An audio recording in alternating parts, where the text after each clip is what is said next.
할렐루야. 오늘도 거룩하고 복된 주일을 맞이하여 변함없이 하나님 앞에 나와 예배를 드리는 우리 모든 성도님들 심령과 가정들마다 거룩한 예배자에게 주시는 이 하나님의 따뜻한 복음의 축복이 함께 하시기를 주님의 이름으로 축원합니다. 옆에 계신 분들과 함께 인사하겠습니다. 잘 오셨습니다. 축복합니다.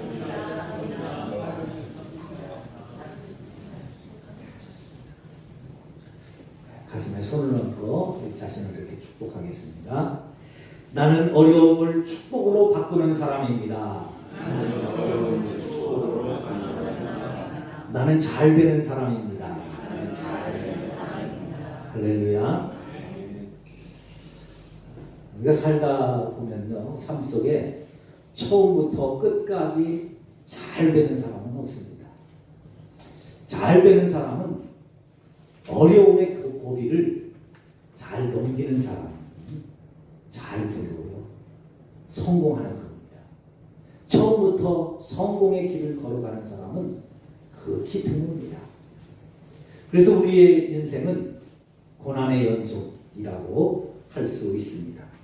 끊임없이 넘어야 하는 산이 있고 건너가야 할 강이 있고 힘들고 어렵지만 끝까지 견디며 지나야 할 어둠의 터널들이 계속된다는 것이죠. 그래서 불교에서는 인생을 고해와 같다 그렇게 표현합니다. 그런데 이런 고난과 고통의 연속인 우리의 인생이 이 고난의 길을 가는 동안에 우리의 삶이 더 든든해지고요, 우리의 삶이 더 풍성해지고 우리의 삶이 더 성공으로 가는 지름길이 되어진다는 것입니다. 그래서 가끔 역설적이지만 인생은 아름답다 하는 말을 쓰기도 합니다. 살다 보면 넘어야 할 산 중에 넘지 못할 산은 없고요, 건너가야 할 강 중에 건너지 못하는 강은 없고 끝이 없는 터널은 없다는 것입니다. 그것을 어떻게 지내느냐에 따라서 우리의 삶이 달라진다는 것이죠. 미국의 유명한 코미디언이었던 찰리 채플린은 그래서 인생은 멀리서 보면 희극이고 가까이에서 보면 비극이다 그렇게 표현하기도 했습니다. 유명한 영화 가운데 인생은 아름다워라는 영화가 있죠. 2차 세계대전 당시에 독일의 아우슈비츠 유명한 수용소를 배경으로 하는 영화입니다. 제목은 인생은 아름다워라는 제목이지만 그 내용은 결코 아름답지 않습니다. 주인공이 시골에서 어려운 가운데 로마로 올라오게 됩니다. 로마에 도착하면서 아름다운 여인을 만나게 되는데요. 이 여인은 부잣집 아가씨고 약혼자가 있습니다. 그런데 이 아무것도 없는 시골에서 상경한 이 남자가 그 여인에게 빠지게 되죠. 그래서 유머러스하게 접근을 해서 결국은 이제 결혼을 하게 됩니다. 결혼해서 아들을 하나 낳죠. 아들을 하나 낳으면서 어렵지만 그러나 행복하게 살아가는 가운데 이 남자가 유택의 이탈리아인인 거예요. 그러니까 2차 세계대전 당시니까 독일군들이 이 유택의 이 주인공 남자와 그 아들 5살짜리 아이를 끌고 갑니다. 수용소로 끌고 가. 그거를 본 그 부인이 남편과 아이를 보내고 자기는 유태인이 아니지만 살 수 없어서 그 남편을 따라 수용소로 가는 기차를 보고 싶습니다. 아들이 너무너무 두려워하죠. 그래서 아이에게 그 두려움을 극복해 극복하도록 하기 위해서 아빠가 거짓말을 합니다. 지금 너 게임 많이 했잖아. 지금 우리가 이 게임을 하고 있는 중이다. 그래서 아무리 어려워도 울지 말고 저 독일 분들에게 붙잡히지 말고 들키지 말고 네가 잘 숨어서 끝까지 숨어서 이기면 포인트를 뭐 1000점인지 만점인지 그 포인트를 사면 탱크를 진짜 탱크를 선물로 준단다. 이제 그러면서 이거는 실제가 아니라 게임이라고 놀이라고 병정놀이라고 그렇게 이야기를 합니다. 그러니까 수용소에 가서도 어려운 고비를 넘길 때마다 이 아이는 아빠가 게임이라고 한 것을 기억하고 그 게임에서 이기기 위해서 탱크를 선물로 받으려고 이기기 위해서 이제 고비를 넘깁니다. 마지막에 주인공이 사형장으로 끌려가는 동안에도 아이를 창고에 숨겨놓고 붙잡혀가면서 아이에게 이거는 연금이라고 게임이라고 너는 절대 어떤 일이 있어도 나오면 안 된다. 들키면 안 된다. 그렇게 이야기를 하고 이로써 이제 아이에게 이야기를 하고 붙잡혀갑니다. 아이는 숨어서 그 모습을 다 보는 거예요.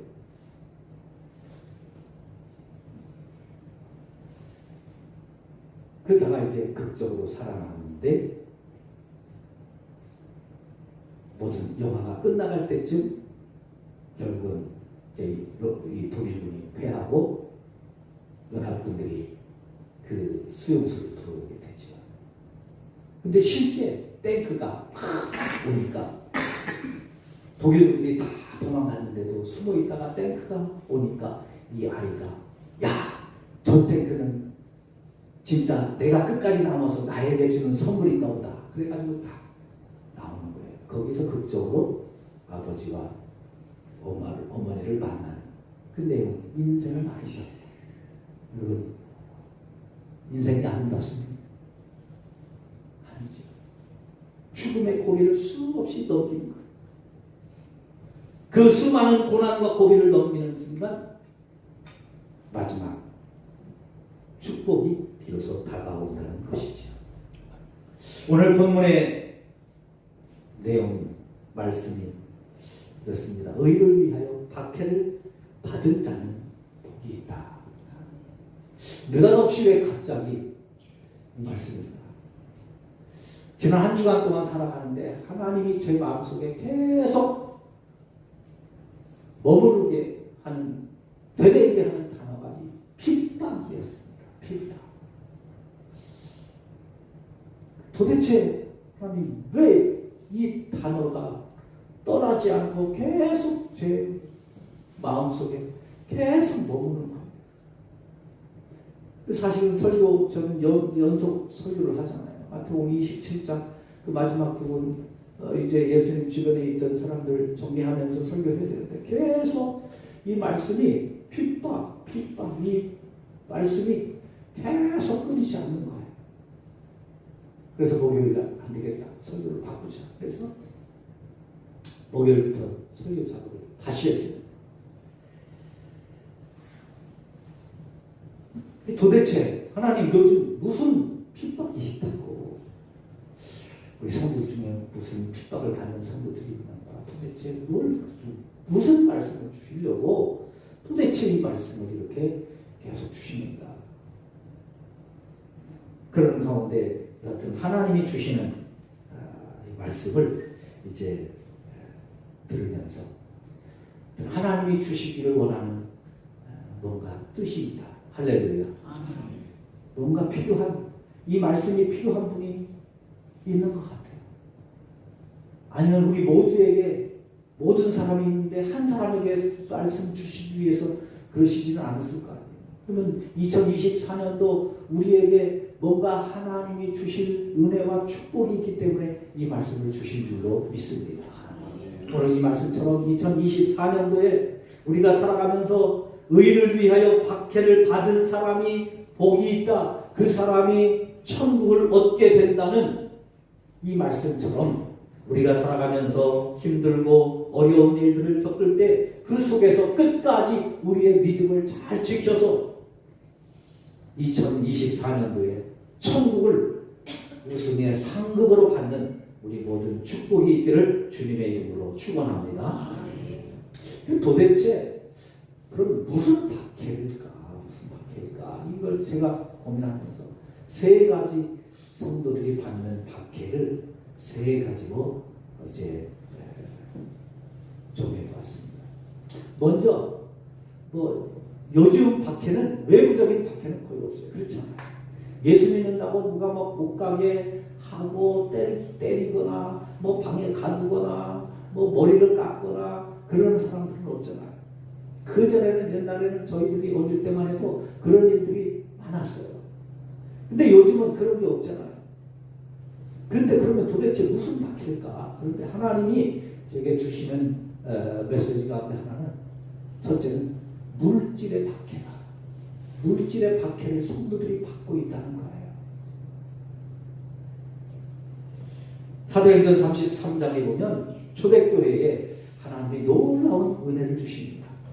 예루살렘 교회에 놀라운 은혜를 주셔요. 성도들이 막 은혜를 받아서 하나님 앞에 헌신하기 시작합니다. 그러면서 교회가 막 놀랍도록 부흥하는 거예요. 은혜를 받고 헌신에 참여하는 그 성도들이 막 늘어가니까 하나님의 말씀을 듣고 성도들이 나에게 이런 은혜를 주셨는지 내가 주신 이 은혜를 가지고 하나님을 이렇게 섬겨야 되겠다. 또 이렇게 봉사를 해야 되겠다 하는 그런 마음으로 막 헌신자들이 막 나오게 됩니다. 그러면서 교회가 부흥하기 시작하는 거예요.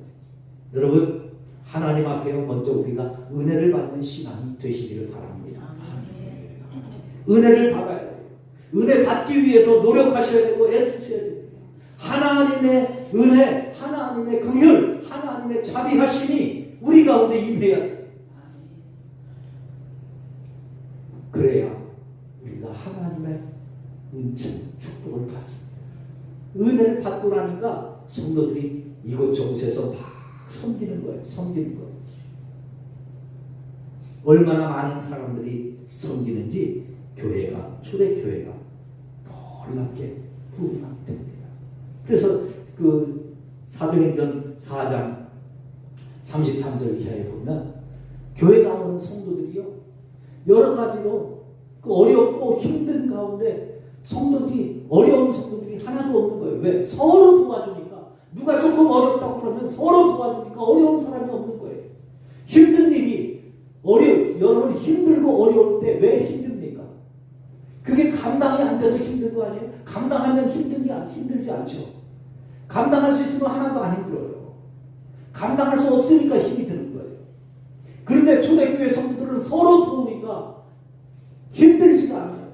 어려운 성도들이 없는 거예요. 물질로도 어려운 성도가 없고 신앙적으로도 어려움 당하는 성도가 없고 어려움 당하는 성도가 없습니다. 심지어 누가 어렵다고 그러면 성도들이 자기 집을 팔고 자기 밭을 팔고 그래서 그 물질을 하나님 앞에 드리는 거예요. 그래서 그것으로 구제하고 돕고 섬기니까 교회에 가난한 사람이 없습니다. 어려운 사람이 없습니다. 그 가운데 그 교회에 가장 모범적으로 섬겼던 사람이 요셉이라는 사람이 있었습니다. 이 요셉은요, 예루살렘 출신도 아니에요. 타지에서 온 사람입니다. 다른 데서 이사 와서 교회 등록한 사람이에요. 늦게 교회 등록한 사람이에요. 구로 출신이었습니다. 그런데 구로에서 와서 후에 예루살렘 교회에 교육이 되었는데요. 얼마나 교회를 잘 섬기는지, 얼마나 모범적으로 섬기는지 사람들을 이 요셉을 향해서 요셉이라는 이름을 안 불러요. 이름을 안 부르고 그 사람을 바나바라 그렇게 부르는 거예요. 바나바라는 말은 위로자 그런 뜻이에요.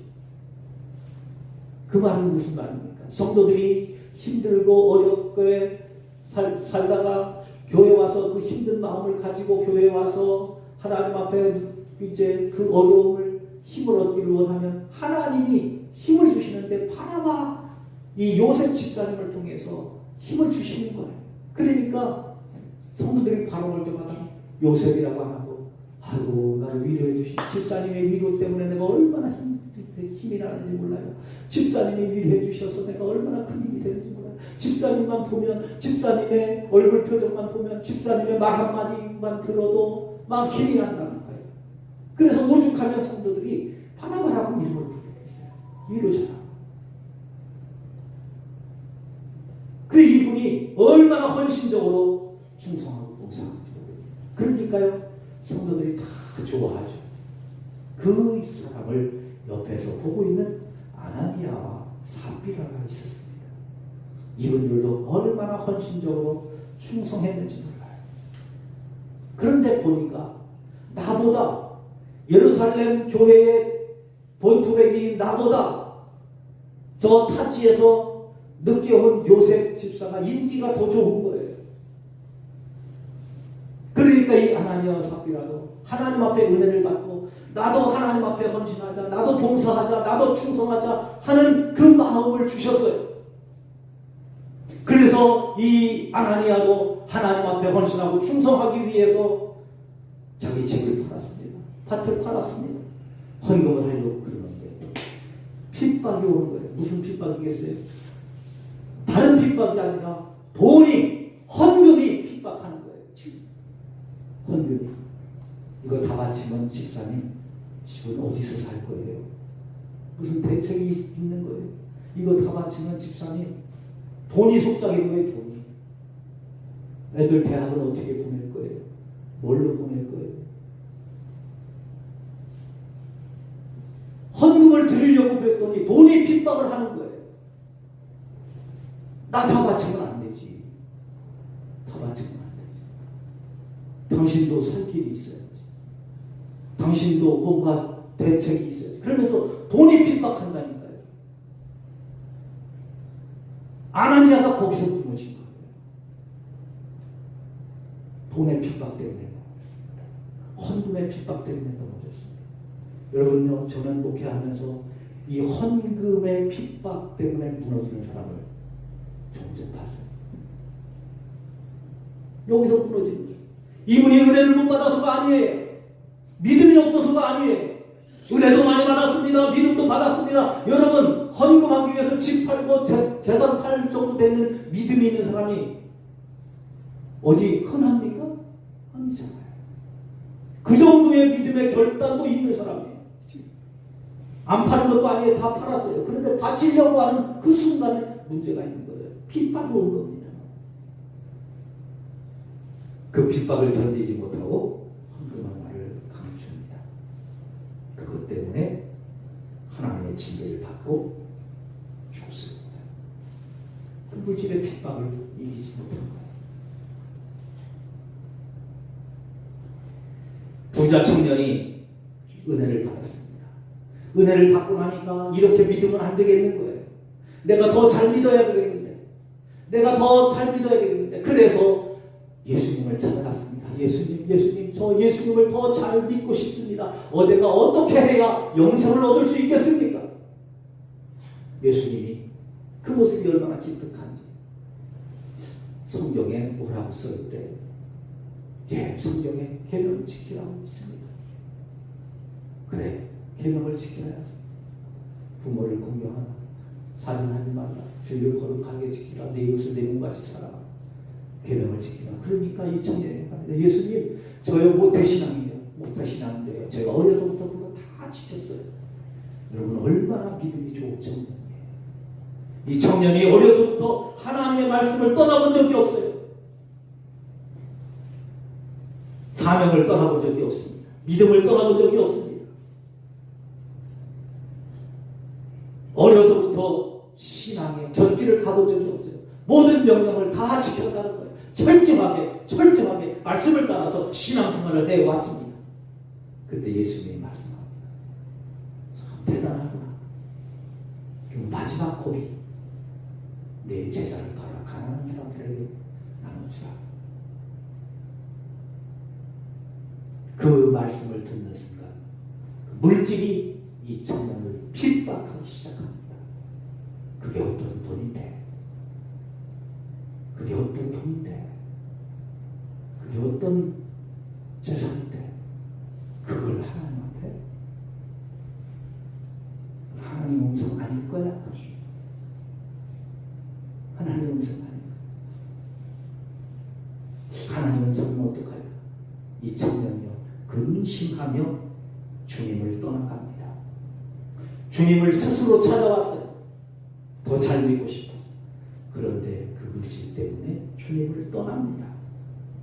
재물의 핍박을 이기지 못하고 천국의 상급을 포기하게 되고 사명을 떠나갑니다. 구원과 영생의 길을 떠나가는 것이지. 사랑하는 성도 여러분, 우리가 은혜를 받고 나면 이 물질의 시험이 올 수 있습니다. 이 물질의 시험 앞에 의를 위하여 핍박을 받은 자는 복이 있나니 말씀 기억하면서 물질의 핍박을 이길 수 있기를 바랍니다. 그래야 천국의 축복을 얻을 수 있다는 거예요. 마태복음 14장에 오병이의 기적이 나옵니다. 어린아이 하나가 배고픔 속에서 자기의 도시락을 내놓습니다. 도시락의 핍박, 먹을 것에 핍박, 유혹 이긴 거예요. 여러분 하나님의 말씀을 들으면서 예수님의 설교를 들으면서 얼마나 배가 고팠겠어요. 근데 배고픈 게 이 어린아이 하나만 아니잖아요. 모든 사람이 다 배고픈 상황이에요. 근데 여러분 배고픈 걸 어린아이가 더 잘 참습니까? 어른이 더 잘 참습니까? 어른이 더 잘 참죠. 애들은 배고픈 거 못 참아요. 그런데요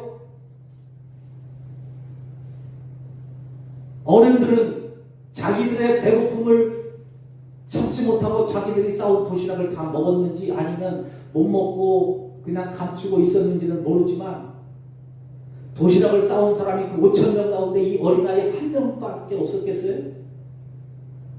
성경은 안 나와요. 진짜 한 명밖에 없을 수도 있어요. 그런데 성경이 안 나오니까 저는 최소한 한 명은 더 있었을 거라고 생각합니다.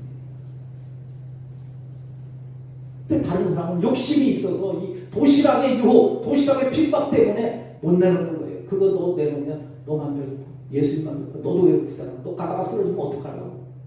아니면 어린 애 젖먹이가 있어서 네가 먹어야 이거 젖이 나서 애 먹이지. 뭐 그런 유혹이 없었겠어요? 그래서 그렇게 다른 사람은 도시락 아무도 내놓은 사람이 없어요. 이 어린아이, 그 배고픈 어린아이 하나가 배고픔의 핍박, 도시락의 핍박, 유혹을 이기고 도시락을 주님 앞에 내어놓았습니다.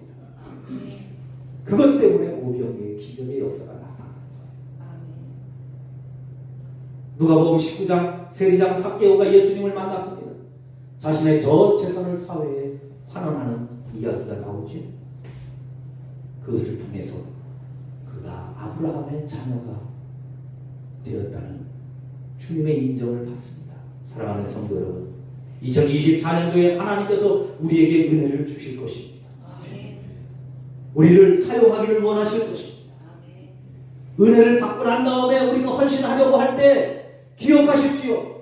내가 헌신하려고 하면, 내가 예수를 잘 믿어보려고 하면, 내가 순종하려고 하면 반드시 핍박이 옵니다. 마귀는요 그 고비를 그냥 넘으라고 하지 않아요. 반드시 핍박이 올 거예요. 그 핍박이 다가올 때 오늘 이 말씀을 꼭 기억하십시오.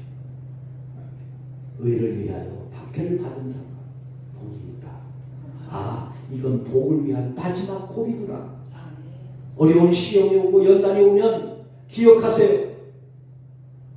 내가 복을 받는 마지막 고비구나. 그 고비를 무너지지 않도록 하나님 앞에 이기며 나아가실 수 있기를 주님의 이름으로 축원합니다. 만몬 앞에, 돈 앞에 우리의 믿음을 이겨나가실 수 있기를 바랍니다. 만몬을 이길 수 있는 길이 뭐냐? 하나님을 사랑하는 거예요. 하나님을 사랑하세요. 하나님을 사랑하세요. 돈보다, 물질보다 하나님을 더 사랑하시기를 주님의 이름으로 축원합니다. 따라해 보실까요? 하나님을 전심으로 사랑하자. 하나님을 전심으로. 두 번째는 몸의 핍박이 있어요. 몸의 핍박. 예수를 믿으려고 하면, 잘 믿으려고 그러면 몸이 핍박하는 거예요. 야, 힘든데, 피곤한데, 아픈데,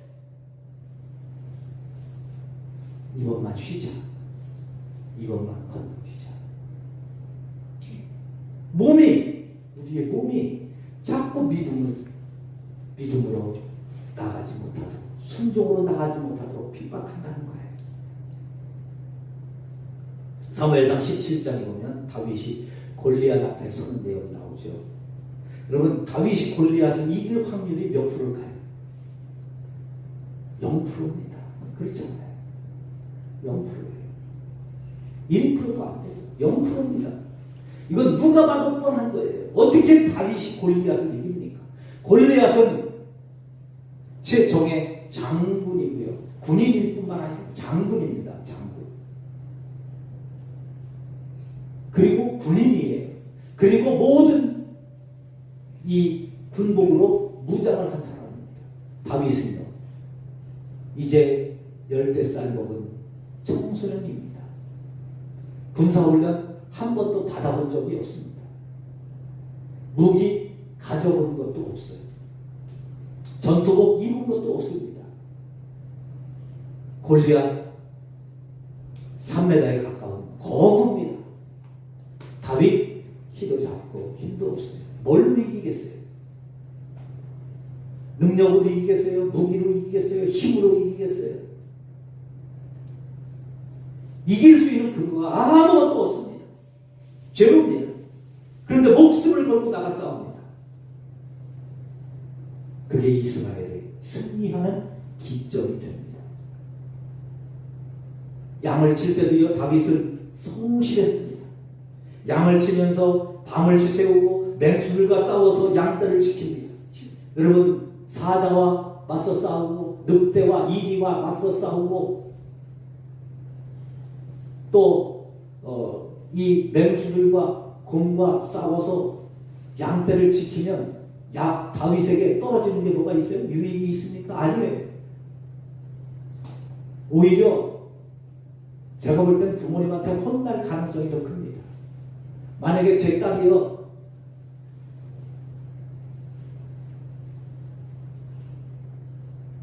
뭐라고 그럴까요? 여기 교회를 지키고 있는데 누가 와가지고 교회 이 기물들을 다 가져간다고.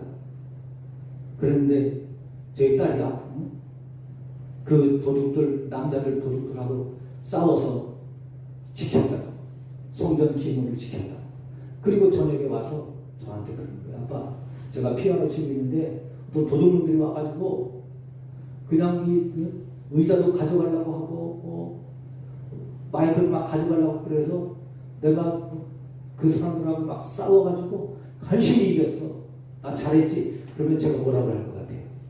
잘했다. 역시 목사 딸은 그래야 돼. 죽더라도 잘 싸웠다. 그럴 것 같아요?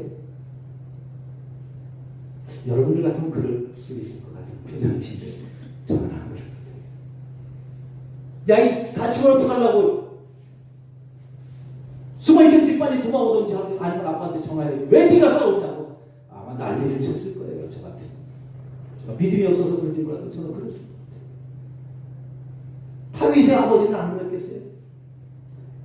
곰하고 싸워서 나 지키기 위해서 싸웠다 그러면 야, 그거 그냥 한 마리 주고 도우지 뭐 싸워보세요. 아니, 내가 이겼다니까. 이긴 게 문제냐? 지금 이긴 게 문제냐? 야단이 맞았을 거예요. 그런데요, 다윗은 그렇게 혼나가면서도 지켰다는 거예요. 왜요? 책임의식, 몸을 가지고 지켰다는 겁니다. 요셉이 보디발의 집에서 성실했습니다. 요셉이 성실하다고 누구 하나 알아줍니까? 인정해줍니까? 아니에요. 그런데도 요셉은 자신을 지키면서 성실하게 일합니다. 때로는 누명을 쓰고 감옥에 가도 변하지 않고 성실하게 일합니다. 내가 이렇게 성실하면 뭐해? 하나님이 나한테 해준 게 뭐 있어? 내가 성실한다고 감옥 보냈는데 이게 무슨 하나님이냐고. 여러분, 솔직히 생각해 보세요. 가슴에 손을 얹고. 여러분들 같으면 그렇지 않겠어요? 아니요. 그러는 교인들이 얼마나 많은지 몰라요. 조금 기도하다가 안 되면요, 목사님 내가 기도했는데 작성기도 했는데 내가 고치는데 봉사했는데 하나님이 이렇게 안 줘가지고 나 기도 못하겠어. 그러면서 포기하고 주저하는 사람들이 얼마나 많은데요. 그런데 요셉은 끝까지 성실합니다. 왜요? 하나님 앞에서 내 삶이라는 거죠. 삼리그룹 부회장이었던 서상록 씨 이야기 아시죠? 그룹 부회장이었습니다. 그룹을 부르고 왔어요. 부회장이었지만 그룹에서 떠나와서 이 사람이 도대체 뭘 할까? 대그룹 부회장 정도 되면 그가 싸울 경력이나 지금 대단하잖아요. 그런데 모든 건 다 필요하고 커피숍 가서 웨이터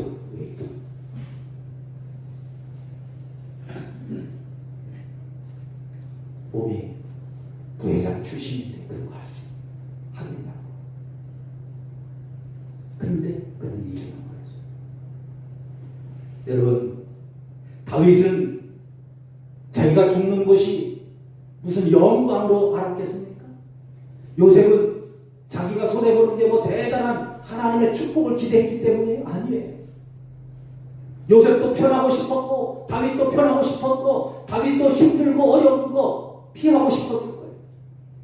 그러나 그는 그 몸의 핍박을 이긴 거예요. 사무엘상 사사기 1장에 보면 여호수아가 죽은 다음에 아직 가나안 땅을 다 정복하지 못했어요. 가나안 땅을 거의 정복했는데 정복하지 못한 땅이 아직도 남아 있습니다. 그때 이스라엘 백성들이 묻습니다. 하나님, 저 땅을 정복하러 가야 되는데 누가 먼저 정복하러 나갈까요? 그때 하나님이 말씀합니다. 유다 지파가 먼저 나가라. 유다는요, 야곱의 장자도 아니잖아요. 넷째 아들입니다. 유다가 아니 왜 내가 먼저 가야 되는데? 형도 있는데. 아니 내가 먼저 가야 돼? 우리 땅 이미 다 받았는데. 땅 못 받은 사람은 가야지. 물을 만한데 유다는 반문하지 않습니다. 회피하지 않습니다. 먼저 가서 헌신합니다. 전쟁에 나간다는 건 죽음을 각오한다는 거 아니겠어요? 근데 여러분, 그 순종을 한 유다 지파에게서 하나님은 다윗 왕과 그 유다 지파에게서 하나님은 예수 그리스도를 낳게 해 주실 줄로 믿습니다. 여러분의 헌신과 여러분의 봉사와 여러분의 순종이 여러분들의 자녀들의 길을 열어주시고 축복을 받게 해준다는 사실을 기억하실 수 있기를 바랍니다. 여러분, 하나님 앞에 은혜 받고 살아갈 때 따라해보세요. 몸 좀 쓰자. 몸 좀 쓰자. 피곤하시죠? 힘드시죠? 어려우시죠? 아프죠? 그래도 몸 좀 써보세요. 그 몸의 핍박을 이기셔야 됩니다. 시간이 없어요? 그래도 몸 좀 쓰셔야 됩니다.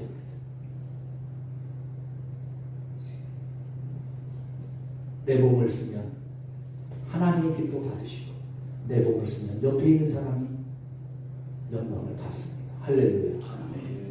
그래서 이 몸 쓴다는 건 이웃을 사랑한다는 거예요. 한번 따라해 보실까요? 이웃을 진심으로 사랑하자.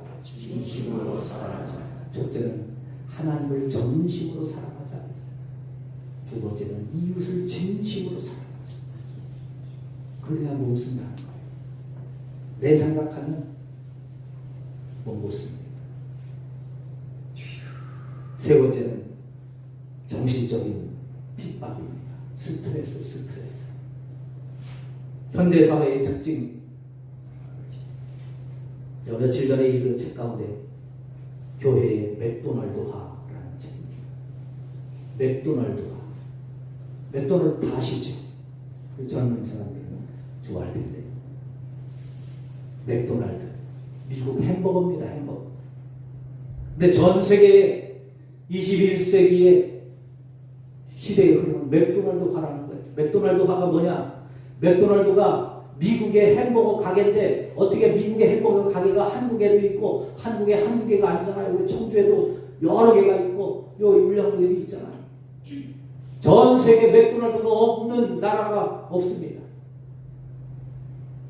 그런데 어떻게 이렇게 맥도날드가 전 세계에 매장을 갖게 되었는가? 여러 가지 이유가 있는데 그 맥도날드가 성공한 비결을 여러 가지 분석해 놓은 거예요. 첫째, 표준화. 어디를 가도 맛이 똑같다. 한국에서 먹어도 중국에 가서 먹어도 저 유럽에 가서 먹어도 물론 지역의 특성화된 이제 이벤트성 맛은 있지만 다른 오리지널은 맛이 다 똑같습니다. 표준화. 두 번째는 동시화. 주문한 즉시 조리해서 음식이 나옵니다. 그래서 드라이브 스루 나오지. TD라고 드라이브 스루. 들어가면서 차에서 주문하고 한 바퀴 나오면 바로 주문 받은 거 나오는 거예요. 동시화. 세 번째, 전문화. 모든 것을 다 본사에서 통제하고 관리합니다. 그래서 전문적으로. 그 다음에 예측 가능성, 안전성, 여러 가지. 결론이 뭐냐? 맥도날드가의 결론은 뭐냐? 우리가 하라는 대로 해라. 그러면 돈은 벌게 해주겠다. 이게 맥도날드. 체인점. 인테리어 신경 쓰지 마. 우리가 다 할 거야. 전문적으로 사람들이. 그래서 체인점의 특징은요. 모든 체인점의 인테리어까지 다 심지어 간판까지 글씨까지 그 안에서 쓰는 젓가락 하나까지 다 인원합니다. 그 사람들은 전문적으로 어떻게 해야 사람들이 우리 가게에 들어와서 평안해지고 어떻게 해야 기분이 좋아지고 그래서 어떻게 해야 조금 더 먹으면서 커피를 한 잔 더 마실까 이것만을 연구하는 거예요. 그게 맥도날드 체인화예요. 체인화. 그러면서 말하는 거예요. 생각하지 말아라. 시키는 대로 해라. 고객들 입맛 따지지 마. 우리가 다 분석해서 거기에 최적에 맞는 것들을 제공해 준다. 그게 전 세계를 점령했다는 거죠. 체인점의 정신입니다. 이게 현대사회의 특징이라는 거예요. 그래서 젊은 사람들은 신경 쓰는 거 싫어합니다. 신경 써요. 신경을 쓰인다고 직장 생활을 별로 하지 않아요. 그래서 요즘 MZ세대 그러잖아요. 젊은 사람들한테 회사에서 상사가 일을 시키면 세 가지를 묻는데요. 이걸요? 제가요? 왜요? 일 시키면 이걸 나보고 하라고요? 내가 이 일을 하는 이건 내 분야가 아닌데 내가요? 이걸 왜 내가 해요? 당신이 해요. 당신 일인데. 그리고 세 번째 왜요? 이거 하면 돈 더 줄 거예요. 내 일을 하는 그렇게 묻는다는 거예요. 신경 쓰지 않는다는 거죠. 내가 왜 그 일을 신경 써야 되느냐는 거예요. 내 일도 아니게. 이게 현대사회의 특징이라는 거예요. 그러다 보니까요. 이게 교회 안에서도요.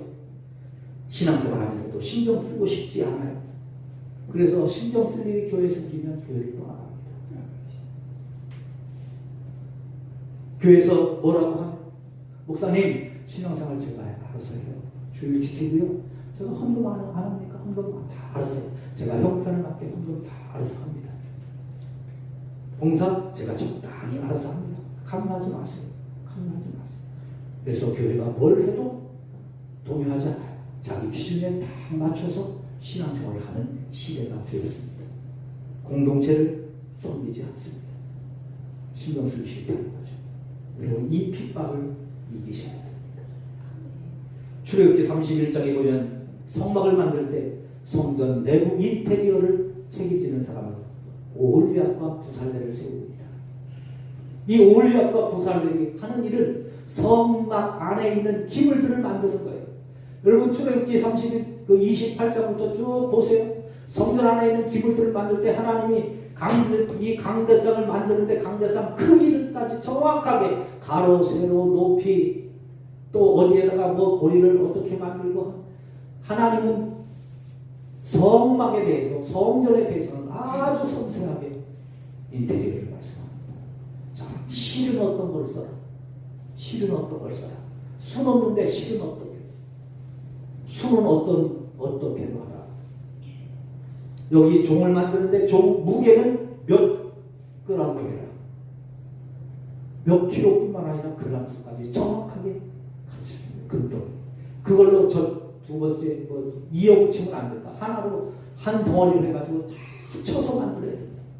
얼마나 세심하게 말씀하는지 몰라요. 누가 한번 만들어 본 적이 있나요? 보여준 적이 있나요? 사진이 있나요? 그림이 있나요? 아니요. 그냥 하나님의 말씀으로 설명하는 거예요. 근데 그걸 그대로 오홀리압과 구살렙이 만들어야 되는 거예요. 금을 세공하고 나무에 조각을 하고 이제 천에 술을 넣고 하는 것. 그런데 그 공사들을 다 감당합니다. 그들을 충성스럽게 감당했을 때 하나님은 그 가정을 복되게 세우시는 거예요.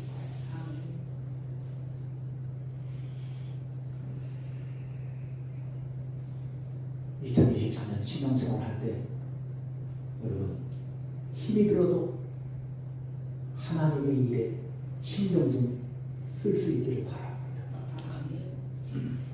한번 따라해 보실까요? 신경 좀 쓰면서 합시다. 교회 일에 신경 좀 쓰세요. 하나님의 일에 신경 좀 쓰세요. 그게 믿음입니다.